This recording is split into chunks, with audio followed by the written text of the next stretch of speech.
우리가 지금 마가복음을 계속 보고 있습니다. 절망 중에 마가복음. 가장 핍박이 심했던 시대, 또 미래가 보이지 않고 그 어떤 희망도 없었던 시대에 하나님께서는 이 마가를 통하여서 이 마가복음을 기록하게 하셨습니다. 복음의 시작, 기쁜 소식, 그것을 선포합니다. 다른 것이 기쁜 소식이 아니라 예수 그리스도가 참 기쁜 소식이다 라는 것을 선포합니다. 지난 시간에도 말씀드렸다시피 복음은요, 방법이 아닙니다. 뉴스입니다. 소식입니다. 복 받기 위해서 우리가 해야 될 일들이 아닙니다.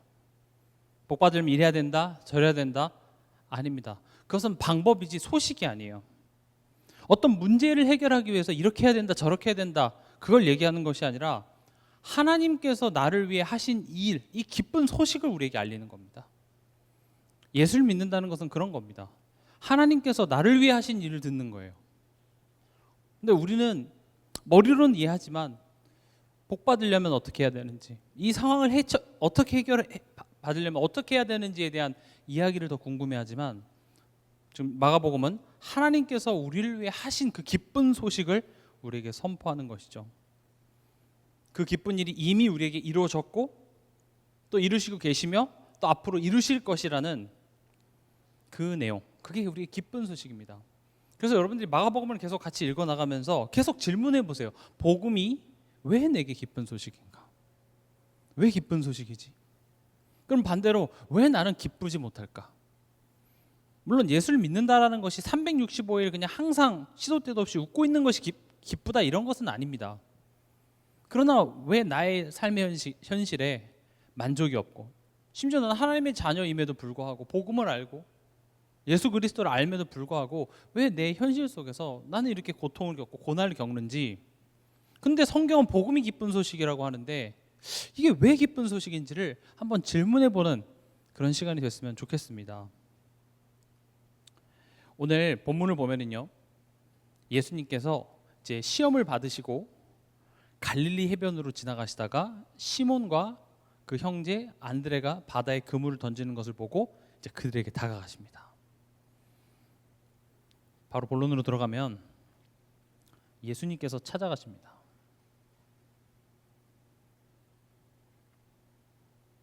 예수님이 누구에게 찾아오십니까?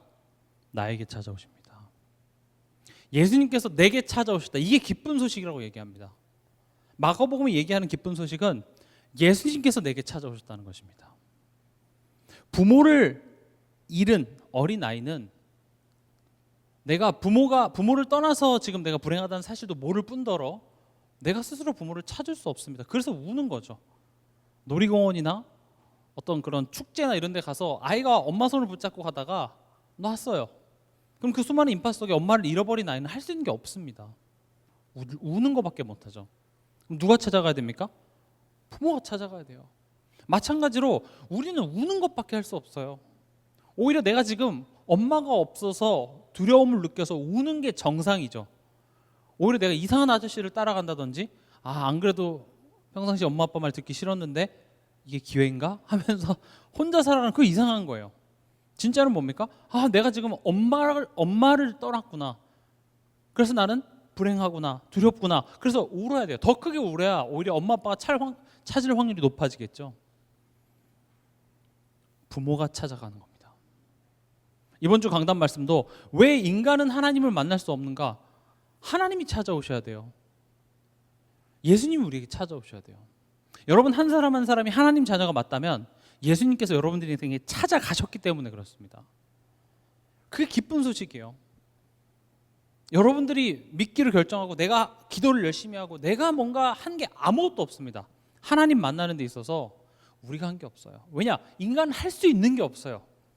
그래서 인간은 어떤 상태라고 성경은 얘기합니까? 죽어 있는 상태라고 얘기합니다. 허물과 죄로 죽었던 너희. 죽었다라는 말은 할 수 있는 게 아무것도 없습니다. 우리는 인간이 불행한 이유를 머리로는 알고 있습니다. 하나님을 떠나서 그랬다 알고 있어요. 근데 실제로 뭐 때문에 여러분이 불행하다고 생각합니까? 많은 사람들은 경제적인 문제 때문에, 어떤 사람은 다른 사람보다 내가 건강하지 못해서 불행하다고 생각합니다. 또 이제 다음 주부터 추석이 시작되죠. 사실 뭐 오늘 저녁부터 벌써 추석이죠. 추석이 아이들한테는 좋지만 특히 여자분들한테는 이제 시댁으로 가야 되기 때문에 시월드가 시작이 되기 때문에 굉장히 고통스러워하시는 분들도 많더라고요. 이게 단순히 뭐 시댁 가고 안 가고를 떠나서 인간관계가 힘든 거예요. 근데 성경은 말합니다. 인간이 불행한 이유는요, 하나님을 떠나서 그래요. 떠났다가 무슨 말이죠? 이게 많이 들어보는 단어지만 그래서 우리가 이 뜻에 대해서 깊게 생각해 보지 않고 넘어가기 때문에 놓치는 경우가 너무 많아요. 보세요. 떠났다라는 말이 당연히 불신자에게는 어떤 의미겠습니까? 하나님을 믿지 못하는 거겠죠. 믿지 않는 게 아닙니다. 믿지 못하는 겁니다. 믿음 내가 선택하는 게 아니에요. 나는 무신론자야. 나 하나님 안 믿어. 아니에요. 그건 네가 선택한 게 아니라 믿지 못하는 거예요. 우리 인간은 하나님을 믿지 못합니다. 불신자가 하나님을 떠났다, 모든 인간이 하나님을 떠났다라는 말은 근본적으로 우리가 하나님을 믿지 못합니다. 다시 말하면 우리한테 믿을 수 있는 능력 자체가 없기 때문에 하나님께서 은혜로 우리에게 믿음을 주셨습니다. 애초에 이 은혜라는 단어가 뭐죠? 내가 한 거 없이 보상을 받는 거죠. 여러분들 열심히 일하고 월급을 받는 것을 은혜라고 얘기하지 않습니다. 보상이죠. 내가 일한 것에 대한 대가를 받는 거니까요. 은혜는 우리가 할 수 있는 것이 아무것도 없습니다.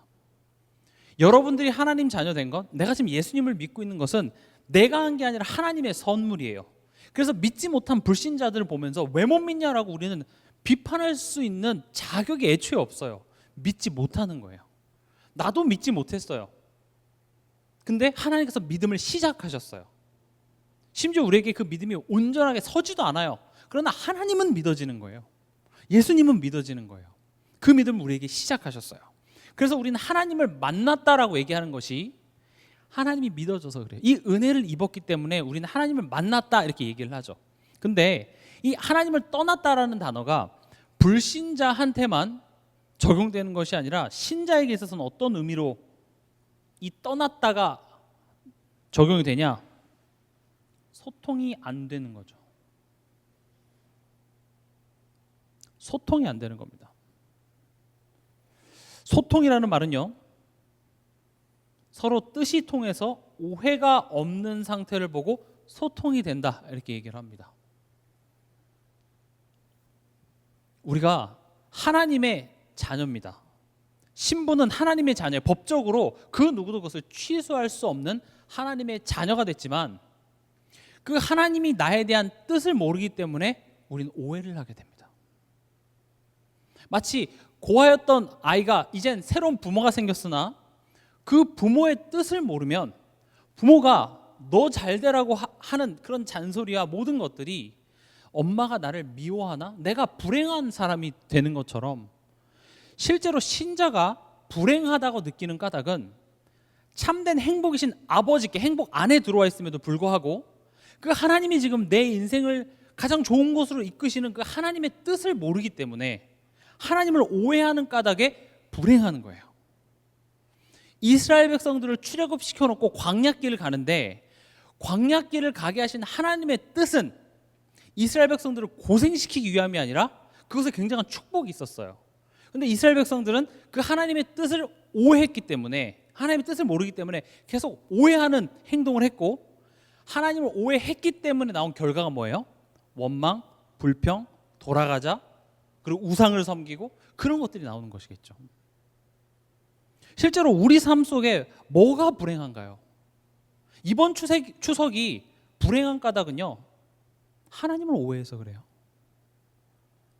이번 추석은요, 하나님에 대한 오해가 풀리는 순간 축복의 시간이 될 줄 믿습니다. 물론 막 계속 기쁘진 않을 수 있어요. 일하면서 힘들 수도 있어요. 그러나 하나님이 나에게 대해서 어떤 뜻을 가지고 있다는 사실이 통하게 되면요, 굉장히 똑같은 상황인데 다르게 해석될 줄 믿습니다. 우린 그 여정을 가고 있습니다. 그럼 여러분들 이런 생각할 수 있죠. 저는 하나님이랑 소통 잘 돼요. 원래 인간 뭘까요? 원래 인간과 하나님과의 관계는 어땠습니까? 하나님이 동산 중앙에 선악과를 만들어 놓고 먹지 말라 했어요. 그럼 안 먹었어요. 그게 관계예요. 다시 말하면 신뢰와 순종이었습니다. 먹지 말라면 안 먹었다니까요. 먹으라면 먹었어요. 왜요? 이런 말이 필요 없어요. 먹지 말라면 그냥 안 좋으니까 먹지 말라고 하시겠지. 먹고 싶은데요. 하나님 혹시 저기 있는 거 아니야? 그런 생각 자체를 안 했어요. 먹지 말라고 하면 안 먹었어요. 그게 하나님과 소통되는 자의 관계예요. 여러분은 어떻게 하십니까? 하나님이 하지 말라고 하면 안 하실 거예요? 찬양에도 그게 있죠. 주님 말씀하시면 내가 나아가리라. 주님 뜻이 아니면 원래 가사는 내가 멈춰서리라 이거지만 주님 뜻이 아니어도 나는 계속 가리라 이렇게 되죠. 내가 하나님을 설득해내리라. 안 해주시면 내 힘으로 가리라 이렇게 돼요. 여러분과 하나님과의 관계는 어떻습니까?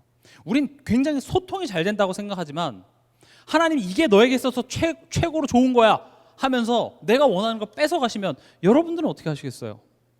안 된다니까요. 요셉한테 네 노예로 가는 게 너에게 있어서 최고야, 최고의 축복이야 라고 하면 여러분 인정되시겠냐고. 안 된다니까요. 인간은 애초에 하나님을 신뢰할 수 없습니다. 은혜로 하나님의 자녀가 됐지만 실제로 우리에게 있어서는요, 하나님을 신뢰할 수 있는 것이 단 하나도 없습니다. 이따 뒤에서도 말씀드리겠지만 실력도 없을 뿐더러 그것을 계속 방해하는 사단이 활동하고 있어요. 그래서 우리가 행복할 수 없어요. 이 현실이 하나님 자녀 됐지만 여전히 현실은 불행하고 불공평하고 원망스럽고 내 뜻대로 되지 않는 것 같다고 느끼는 이유가 실제로 행복하지 않아서가 아니라 행복 속에 들어와 있으면서도 그 행복이신 하나님을 신뢰하지 못하고 오해하기 때문에 그렇습니다. 내 스스로가 믿지 못하고요, 또 그걸 계속 오해하게 만드는 사단이 활동하고 있기 때문에 그렇습니다. 오늘 본문은 그런 우리에게 예수님이 찾아오십니다. 성경은 우리를 위해 이뤄놓으신 그 기쁜 소식을 자꾸 얘기하는 거예요. 우리 보고 뭘 해내라는 게 아니라 내가 너를 위해서 한 일, 또 내가 지금 너를 위해 하고 있는 일, 또 내가 앞으로 예수님 오시는 그날까지 하실 일들에 대하여서 기쁜 소식을 전하는 거예요. 우린 그것을 알고 기뻐하면 돼요. 근데 안 되죠. 그래서 성령, 보혜사 성령을 우리 안에 함께하게 하사 우리를 자꾸 가르치고 생각나게 하신다는 것이죠.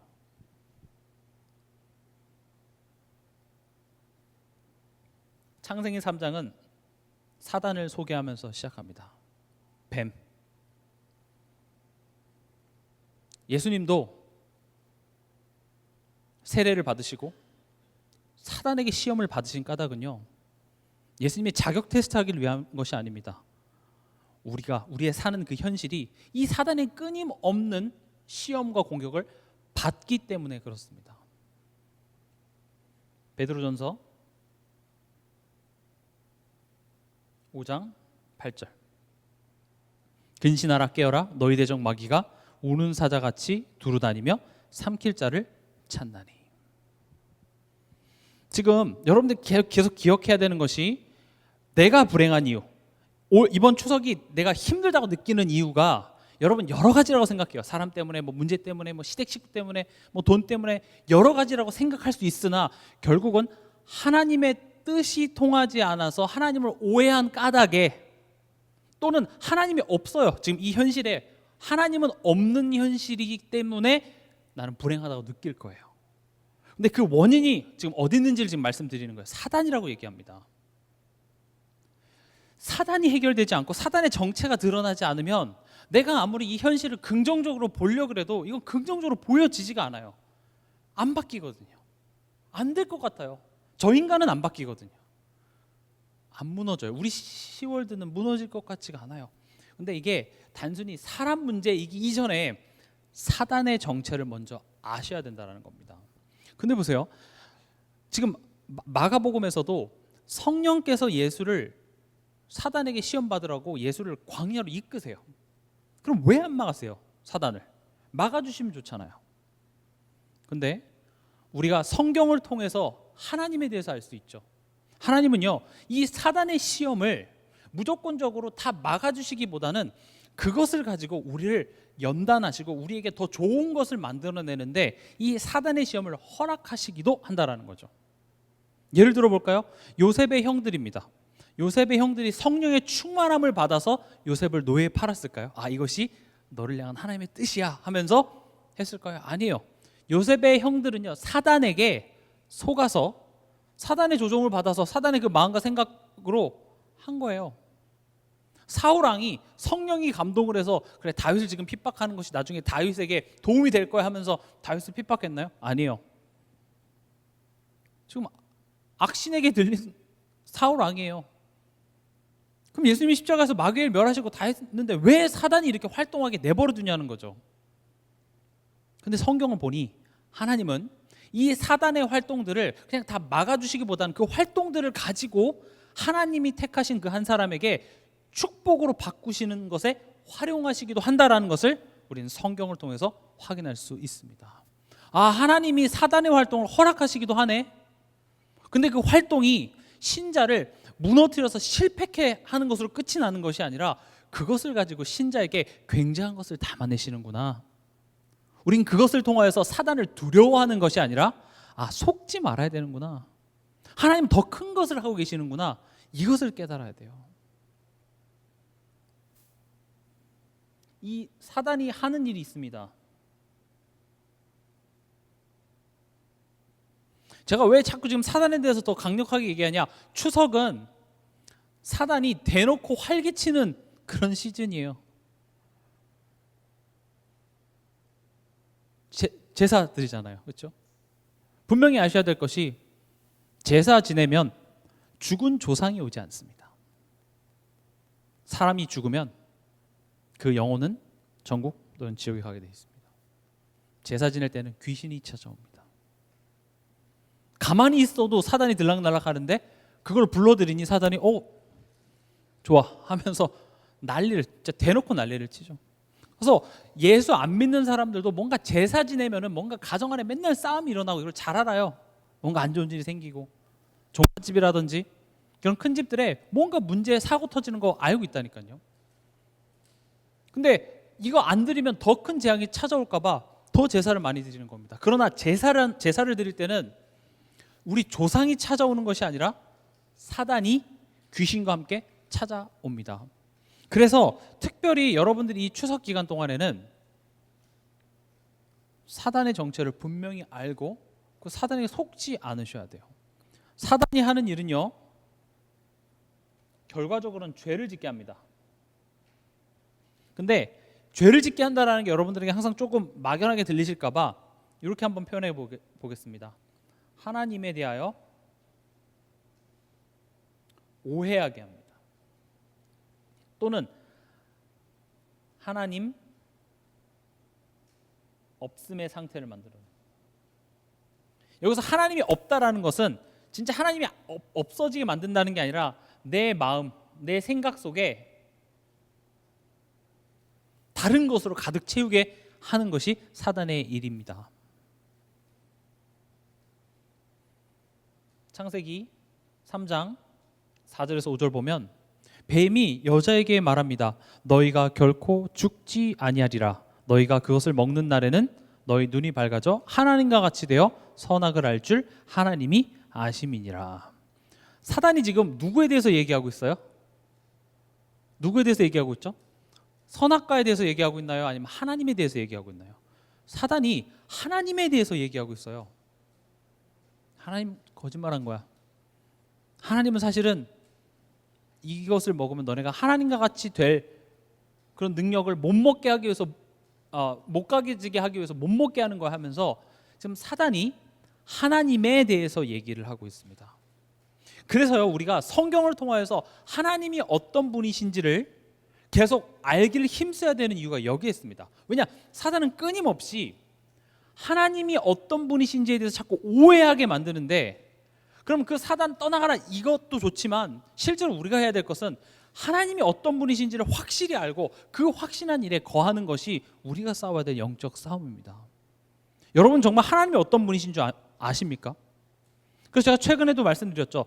성경은 하나님이 어떤 분이신지에 대해서 우리에게 말해주는 책이에요. 성경은 위인전이 절대 아닙니다.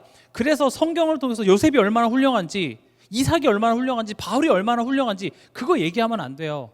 그거 얘기하는 순간 은혜가 아니라 우리의 어떤 행위와 노력이 강조가 되고 신앙 색깔이 이상하게 돼요.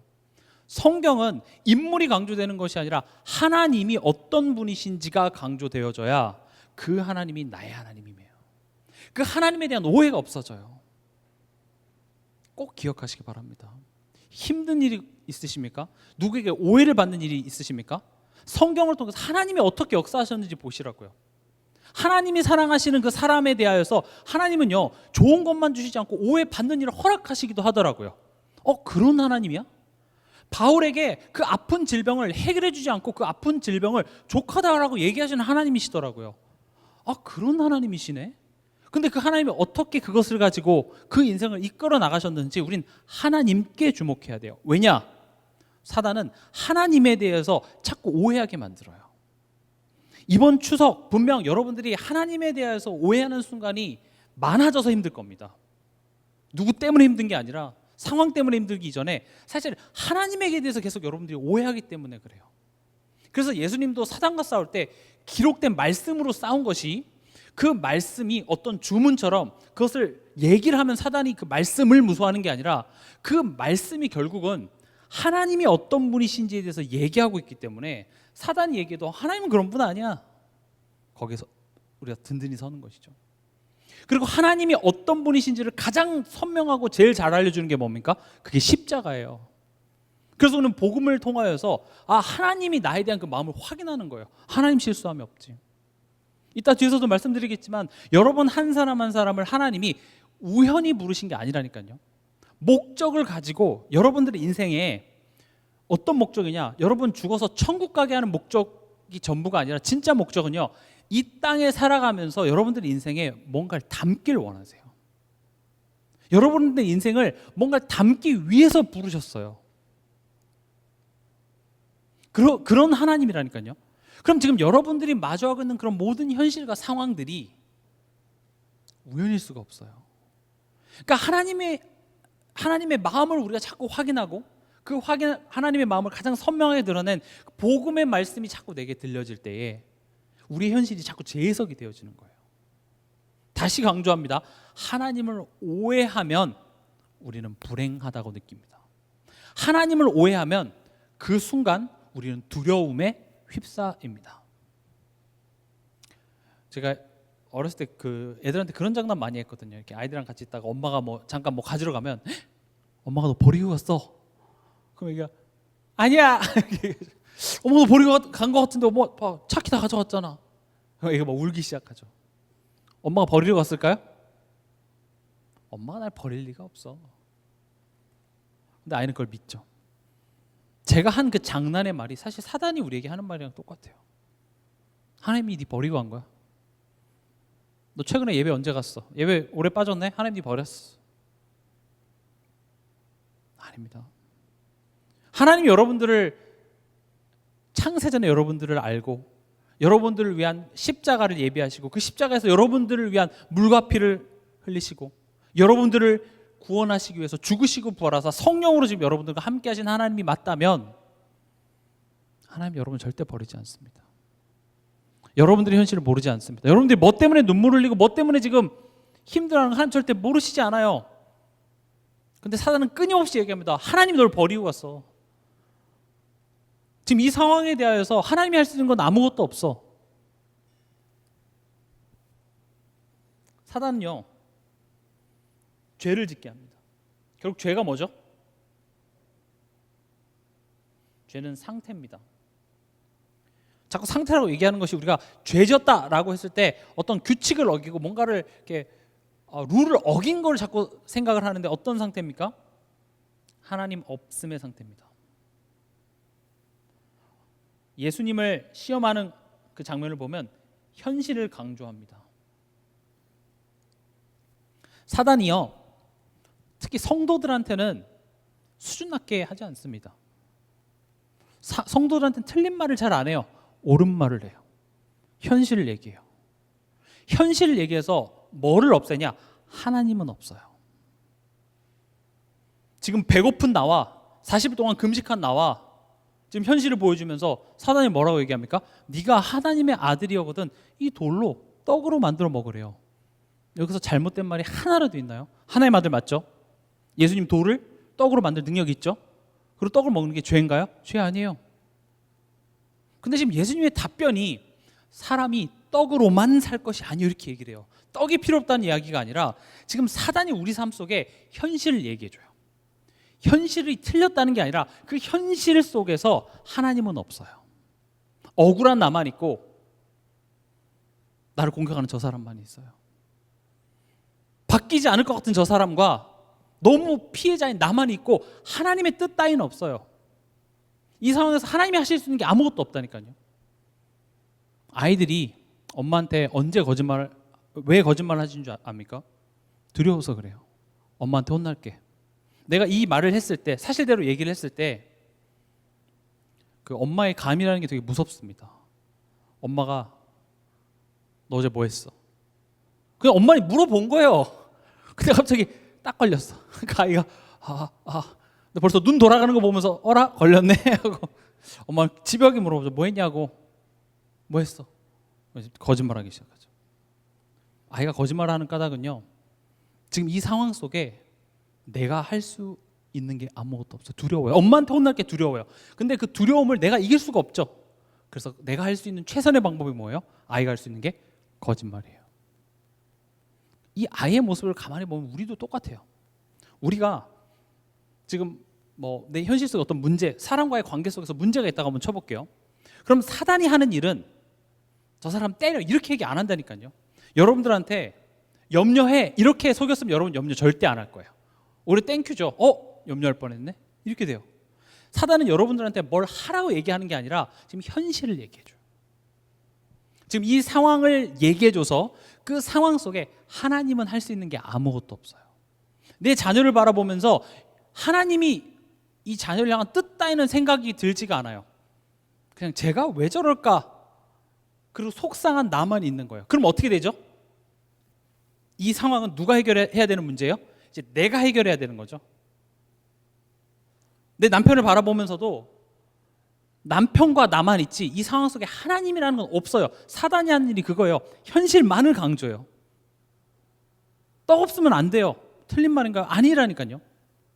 근데 그 상황 속에 하나님의 통치와 하나님이 지금 내 삶을 인도하신다는 그런 생각 자체가 아예 없고 현실만 있어요. 또 사단은 어떤 식으로 하냐면 옳고 그름을 따지게 해요. 누가 옳고 틀리고. 여러분들이 억울한 이유는 내가 아무리 생각해봐도 내가 틀린 게 없기 때문에 그래요.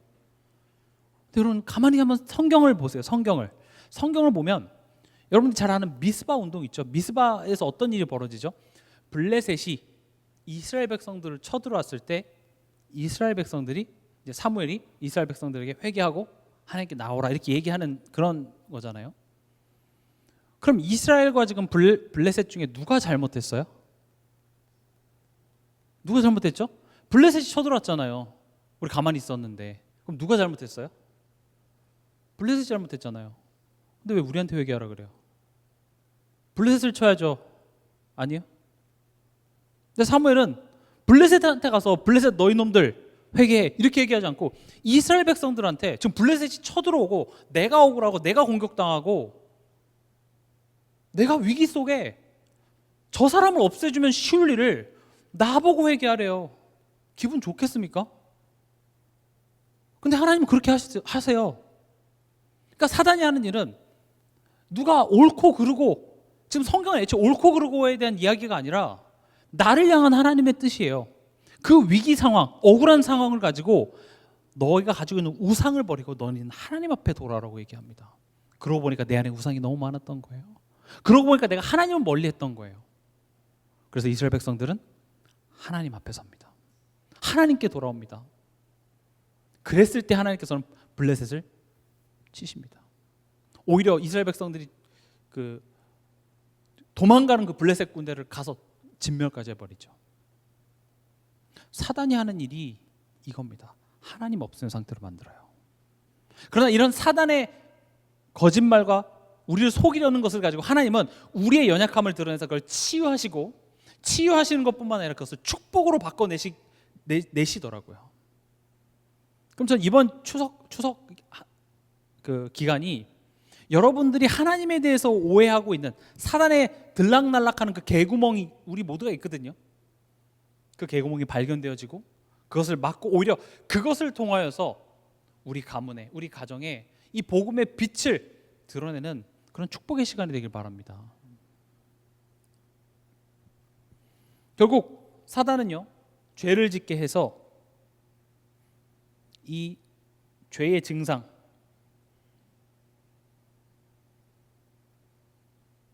다시 말해 하나님 없음의 증상이죠. 어떤 증상으로 나타나냐? 염려죠.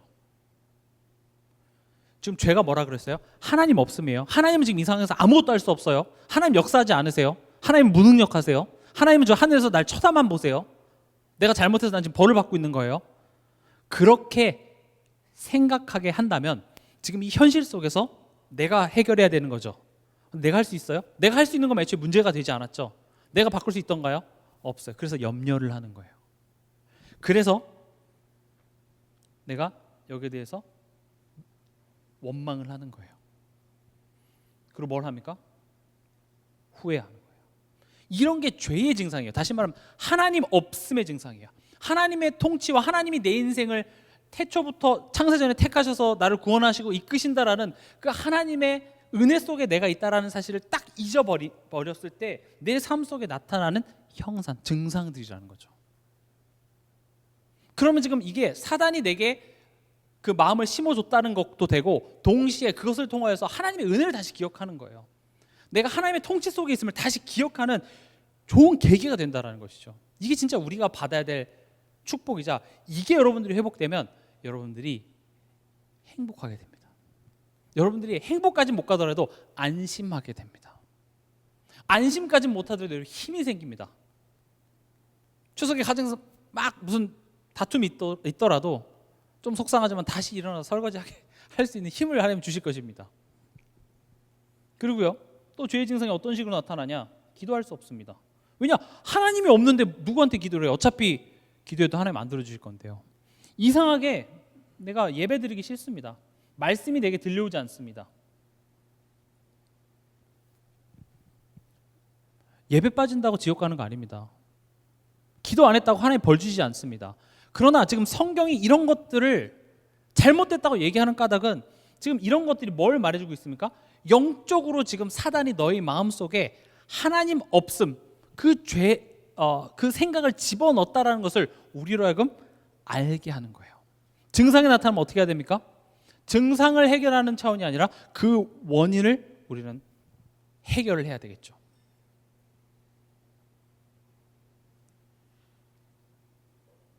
그래서 예수 그리스도입니다. 내 삶 속에 염려, 원망, 후회하는 내가 자꾸 발견될 때마다 우린 영적인 사실을 기억해야 돼. 이게 영적 사실이겠죠, 당연히. 내가 자꾸 사단에게 속는다. 하나님의 은혜 가운데 들어와 있고 하나님의 통치 속에 있으면서도 그 통치를 전혀 인정하지 못하는 나의 연약함이 드러나서 불행한 거라면 그러면 그거를 내가 해서 해결할 수 있는 문제가 아니죠. 사단의 문제는 예수 그리스도예요. 신고하시기 바랍니다. 집에 도둑이 들면 어떻게 해야 돼요? 신고하세요. 신고 전화는 112입니다. 사단이 내 마음속에 들어오면 우린 누구에게 신고를 해야 됩니까? 예수 그리스도께요. 우리가 사단을 이길 수 없습니다. 예수 그리스도께서 사단의 머리를 죽음을 통하여 죽음의 권세 잡은 자 마귀를 멸하셨기 때문에 예수 그리스도 이름 앞에 사단은 떠나가게 되어 있습니다. 그리고 예수 그리스도의 십자가를 보면서 생각하십시오. 난 더 이상 마귀의 말을 들을 필요가 없구나. 십자가를 보면서 나는 더 이상 죄의 종 노릇할 필요가 없구나. 내 인생은 더 이상 마귀가 주장하는 삶이 아니라 하나님의 통치 안에 내가 지금 들어와 있구나. 구원받고 끝이 아니라 구원받았다라는 것은 이제 하나님의 통치 속에 새로운 삶이 시작됐다라는 말이구나. 그걸 십자가를 통해서 보는 거예요. 그걸 보고 갈보리산 이렇게 얘기합니다. 우리 삶은 하나님의 지금 통치 속에 있습니다. 내가 구원받은 것도, 내가 지금 이 자리까지 온 것도 하나님의 통치와 인도 속에 우리는 오늘을 살아가고 있습니다. 사단은 끊임없이 여러분들을 속일 겁니다. 죄를 짓게 할 겁니다. 그러나 그 죄에 너 죄 졌네? 죄의 대가를 우리에게 묻지 않는 까닭은 예수님이 십자가에서 그 죄에 대한 대가를 죽음으로 한 번에 영원히 해결하셨기 때문에 우리는 하나님께 대하여 계속 죄를 짓지만 하나님은 그걸 죄라고 여기시지 않아주시는 것입니다. 계속 죄 져도 괜찮다라는 것이 아니라 이제 그러면 너는 사단과 상관없는 자가 됐고 죄와 상관없는 자가 됐기 때문에 옛날처럼 살지 말라 하시면서 성령께서 계속 이 사단이 우리를 시험하는 것을 통하여서 우리를 자꾸 치유해 나가시는 거예요. 거지같이 살지 마. 고아같이 살지 마. 왜냐? 넌 고아가 아니기 때문에. 그럼 이번 추석은 조금 달라지셔야 돼요, 여러분들이. 어찌 보면 달라지지 않는 나를 하나님께서는 치유하고 세우시기 위하여서 어찌 보면 작년보다 조금 더 힘든 또 다른 상황들을 내게 허락하실 수도 있습니다만은 그때 원망만 있고 염려만 있고 후회만 있는 추석이 아니라 사단의 정체를 인지하시기 바랍니다. 지금 내 마음속에 하나님 없음의 상태가 사단이 지금 만들어내고 있네? 그렇다면 어디 앞으로 서야 돼요? 예수 그리스도 앞에 서야 됩니다. 그래서 자꾸 우리 삶 속에 필요성이 자꾸 느껴져야 돼요. 난 예수 아니면 안 되는 인간이야. 난 하나님의 은혜 없으면 안 되는 사람이야. 그게 은혜입니다. 은혜 없이도 여러분들이 잘 된다? 저주입니다. 진짜로 뭡니까? 은혜 아니면 난 살 수 없습니다. 왜냐? 그게 사실이기 때문에 그렇습니다.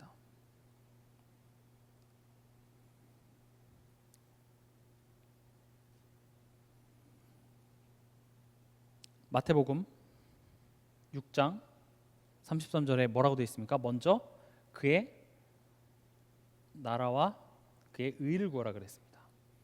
지금 제가 앞에 설명한 내용들을 지금 이 마태복음 6장 33절 제가 지금 설명하는 거예요. 우리가 먼저 뭘 구해야 되냐면 의가 뭡니까? 의는 잘못된 것을 고쳐서 바로 세우는 겁니다. 더 쉽게 말하면 의는 그리스도예요. 지금 내 안에 잘못된 것을 만들어내는 죄, 이 죄는 누가 지금 계속 짓게요?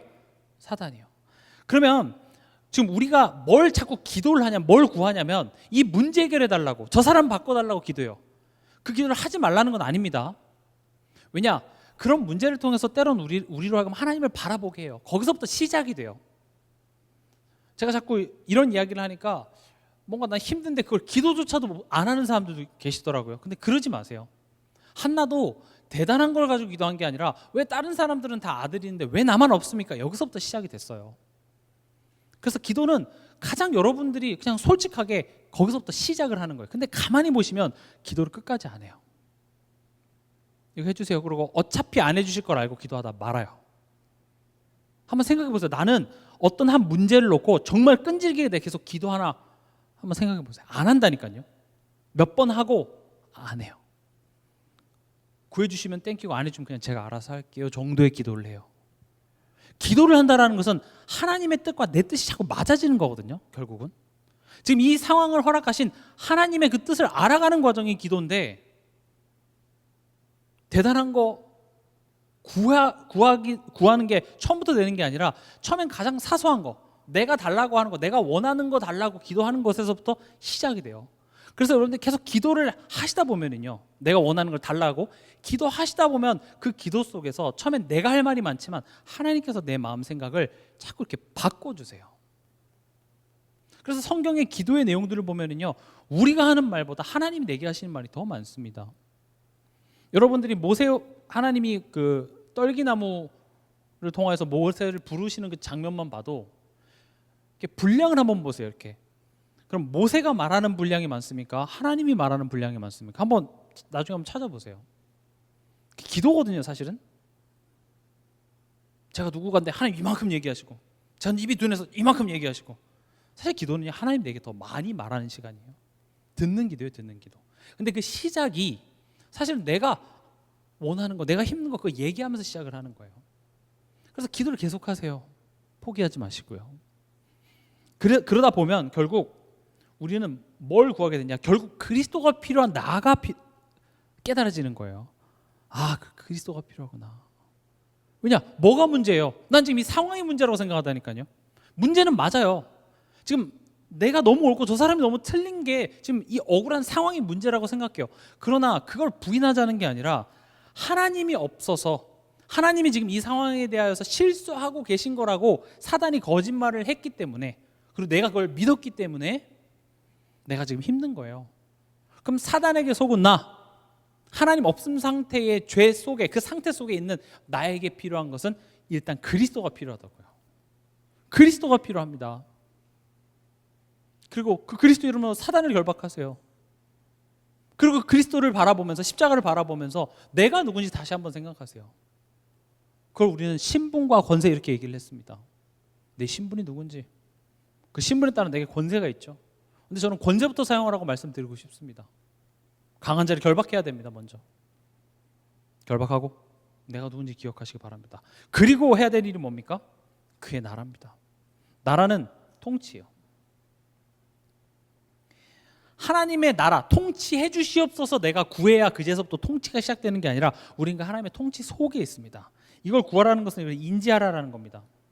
더 쉽게 말하면 이 상황은 하나님의 실수가 아니라 하나님이 지금 나에게 가장 좋은 것을 이루시기 위해서 허락하신 상황임을 선포하시기 바랍니다. 하나님은 실수가 없어.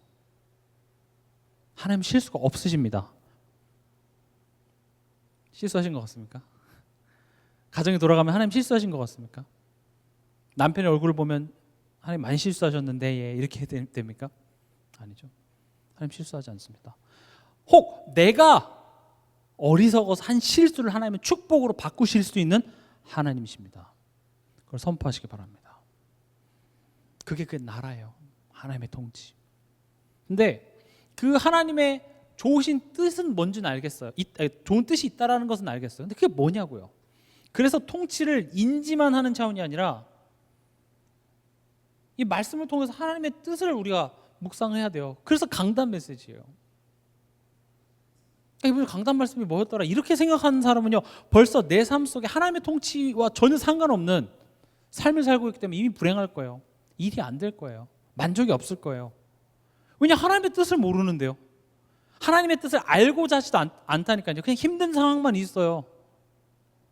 억울한 상황만 있다니까요. 그러니까 내가 억울하니까 어떤 기도가 나오겠어요? 어떤 바람이 나오겠어요? 나 빼놓고 다 바꿔줘야죠. 저 사람도 바꾸고, 니네가 잘못됐고, 교회가 잘못됐고, 가정이 잘못됐고, 사회가 잘못됐고, 그것 때문에 난 불행해. 하나님은 어디 계세요? 저 사람이 안 바꿔줘서 지금 하나님이 일을 못 하시나요? 아니에요. 그래서 우리가 강단 말씀이 내 삶 속에 없다라는 것, 그 생각 자체가 없다라는 것 자체가 나는 하나님의 통치와 상관없이 살아가고 있어요. 생각 안 해도 하나님의 통치는 여전히 여러분들의 삶을 이끌어 가시지만 행복하지는 않으실 거예요. 만족이 없을 거예요. 불신자와 별 다를 바 없는 심리 상태로 살아갈 거라니까요. 그리고 하나님에 대한 원망만 커지게 되겠죠. 왜냐? 그게 사단이 하는 일이니까요.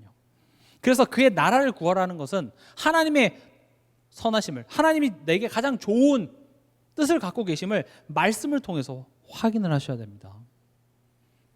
그 말씀 이전에 나에 대한 하나님의 마음 확인하시기 바랍니다. 그 마음은 십자가 예수 그리스도를 통해서 하나님의 마음을 자꾸 확인하시기 바랍니다.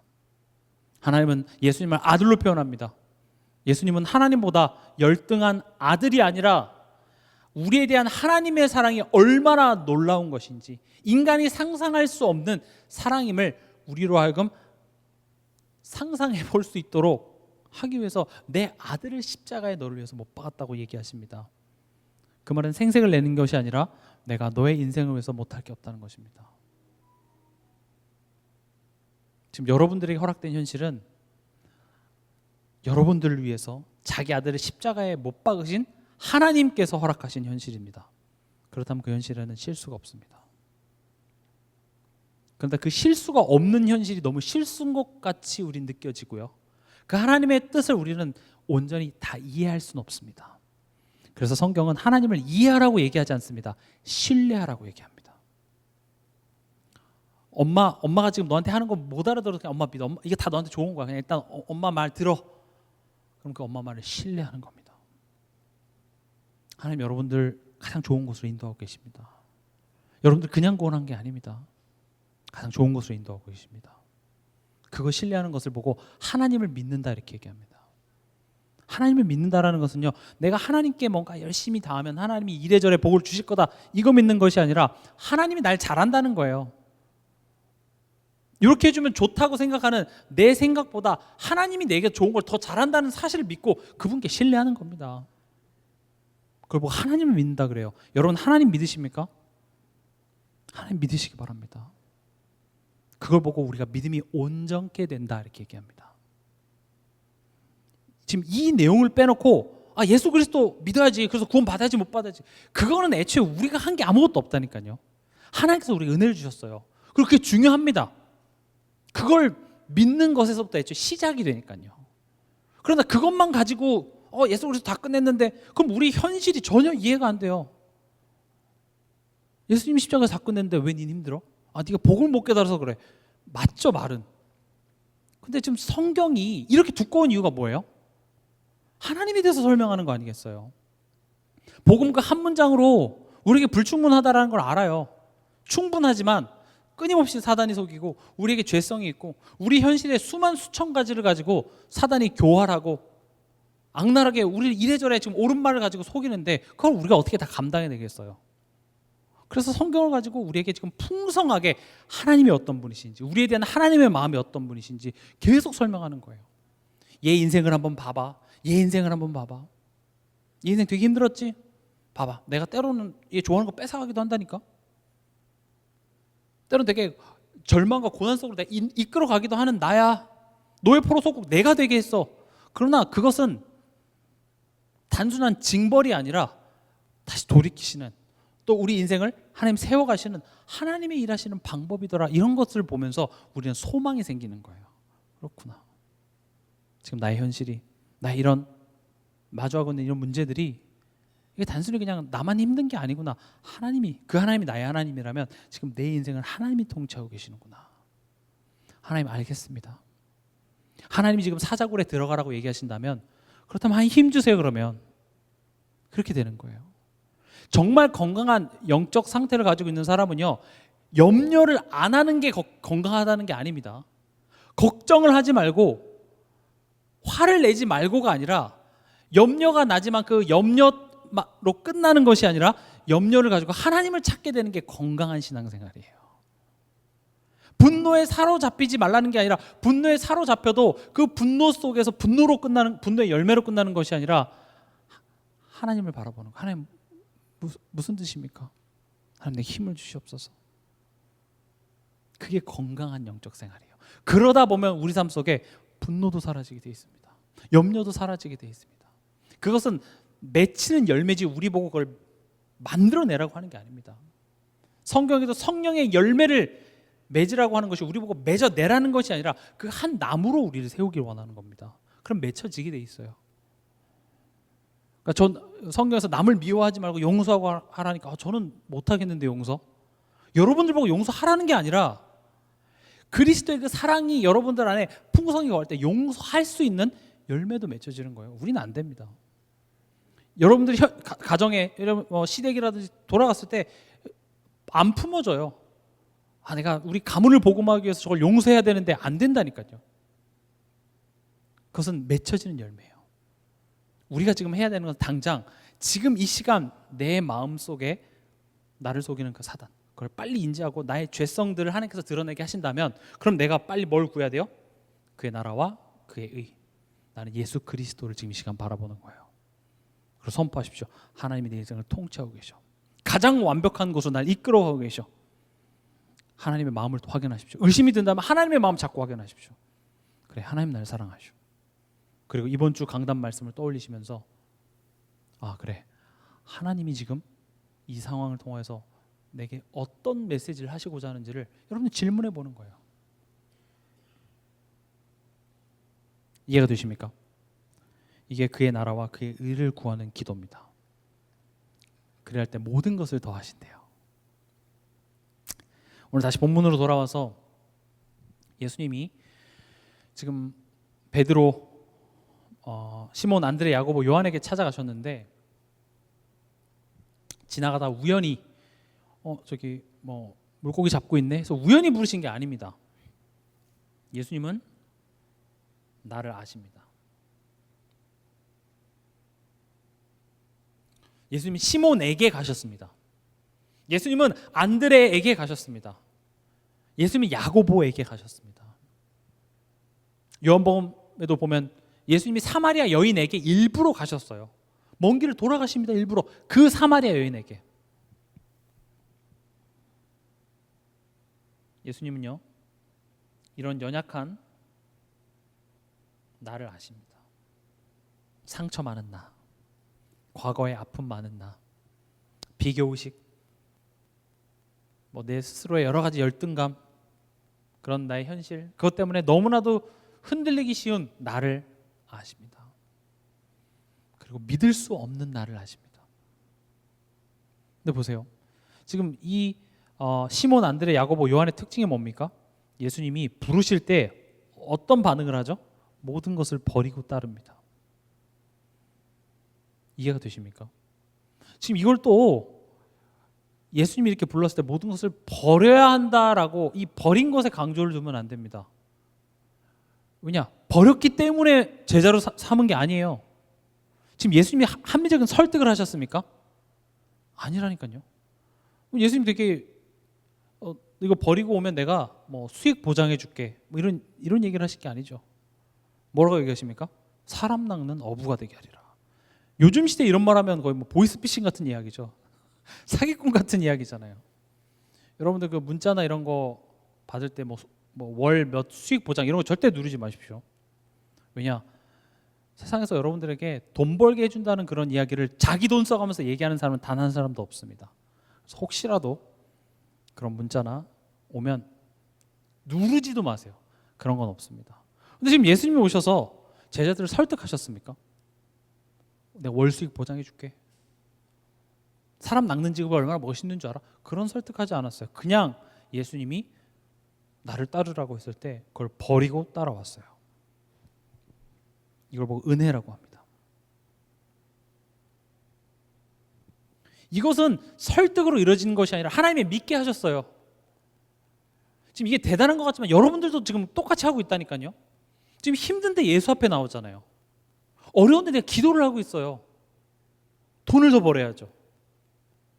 근데 우리는 알거든요. 하나님께서 우리를 믿게 하시고 그 은혜가 내게 임했기 때문에 피곤하고 힘들고 지금 밖에 비가 오고 축축하고 덥고 이런 날씨에도 내가 하나님 앞에 서고자 내가 이 자리에 왔다라는 것은 은혜인 거예요.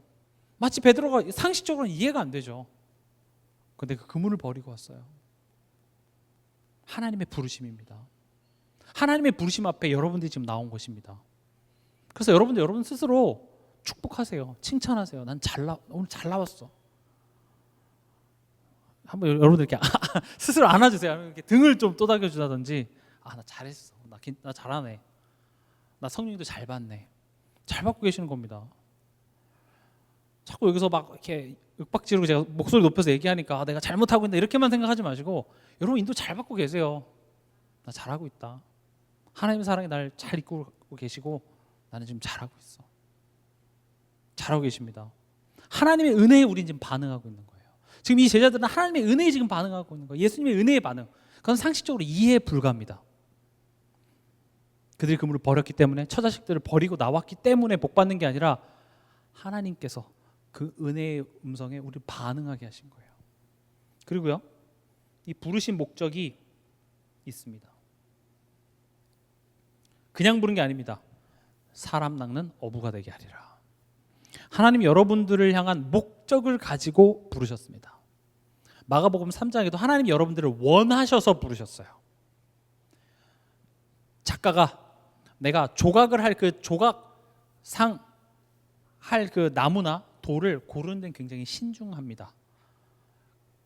그냥 나무를 보지만 그 나무를 가지고 조각할 그 예술 작품을 머릿속에 가지고 이 나무 조각을 선택하는 것처럼, 하나님께서 여러분들을 구원해 주시고 끝이 아니라 여러분들을 구원하시는 까닭은 결국 종착지는 천국이겠으나 여러분들이 이 땅에 사는 동안 여러분들의 인생에 하나님께서는 축복을 담기를 원하세요. 여러분들을 그런 가문에, 그런 가정에, 그런 남편을 만나게 하신 것은 하나님께서는 목적이 있다고 얘기를 하십니다. 사람 낚는 어부가 되게 하리라. 기억하시기 바랍니다. 하나님이 내 인생에 담고자 하는 축복이 있습니다. 근데 그 축복을 성경을 보니까 내가 상처라고 생각했던 것들, 내가 부족했다고 생각했던 것들, 어찌 보면 내가 이것 때문에 나는 불행이라고 생각했던 것들이 오히려 하나님이 그것을 가지고 사용하실 때가 굉장히 많더라는 것이죠. 그럼 여러분들 마음속에 하나님이 나를 이것 때문에 부르셨구나, 이게 깨달아지시기 바랍니다. 특히 이번 추석 기간 동안 하나님이 나를 원하셔서 불렀어. 여러분들 내가 예수 믿고 그래 영접하고 그래 내가 열심히 하나님한테 잘해야 복받고 그런 차원이 아니라 하나님이 나를 원했어요. 하나님이 나를 먼저 사랑하시고요. 하나님 이 가정에, 이 가문에 절대 안 될 것 같은 이 여리고성과 같은 가문에 아무 힘없는 나를 원하셔서 부르셨어요. 내가 잘나서가 아니라 나를 증인으로 세워서 내 사랑하는 가족, 우리 가문 살리시기 위해서, 복음의 망대로 세우시기 위해서 하나님께서 나를 부르셨어요. 왜 빨리 우리 가정, 가문 복음 안 해주십니까? 하나님은 우리 가문을 살린 것만큼이나 여러분들이 복음 안에서 건강하게 쓰는 것을 원하세요. 그래서 여러분들이 증인으로 설 때 그 증인으로 서는 과정을 통해서 여러분들의 가문을 변화시킬 줄 확신합니다. 나를 향한 목적이 있습니다. 그리고 예수님이 말씀하십니다. 나를 따라오라. 우리가 가야 하는 길은 예수님의 길입니다. 예수님이 가신 길. 예수님이 가신 길은 뭐죠? 십자가의 여정이었습니다.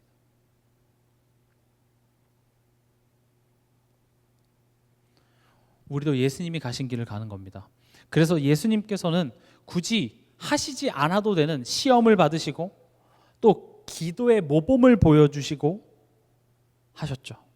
그게 우리가 가야 될 길이기 때문에 그렇습니다. 예수님이 어떤 길을 가셨죠? 예수님의 그 십자가의 여정은요, 끊임없이 나의 원함과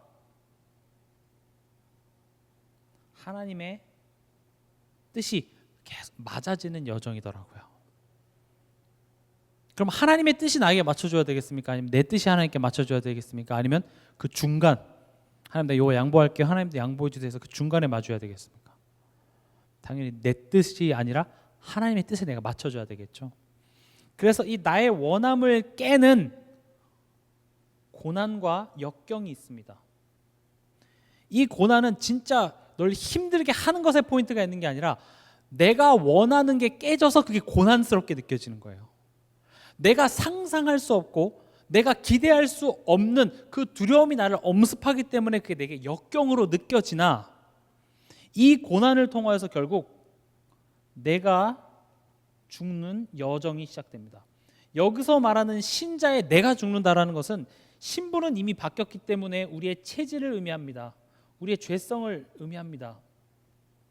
옛사람의 그 신분은 끝이 났으나 여전히 옛사람의 체질을 가지고 내가 삶을 바라보고 삶을 평가하는 그런 나의 것들을 하나님께서는 하나씩 무너뜨리는 여정을 예수 그리스도의 고난을 통하여서 보여주고 계세요.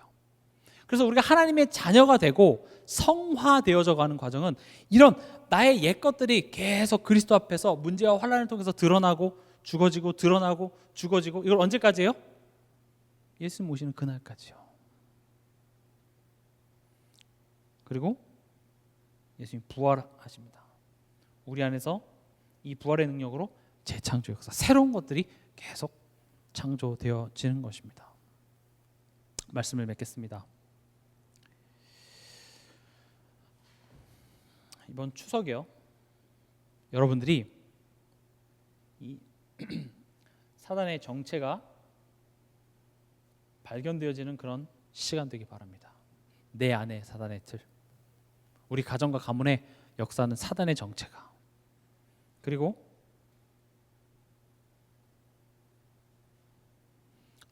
오히려 그 사건을 통해서 하나님과 관계가 회복되어지는 시간이 되길 바랍니다. 하나님과의 소통. 그러기 위해서 뭘 해야 됩니까? 그의 의를 구하십시오. 다시 말하면 신고하시기 바랍니다.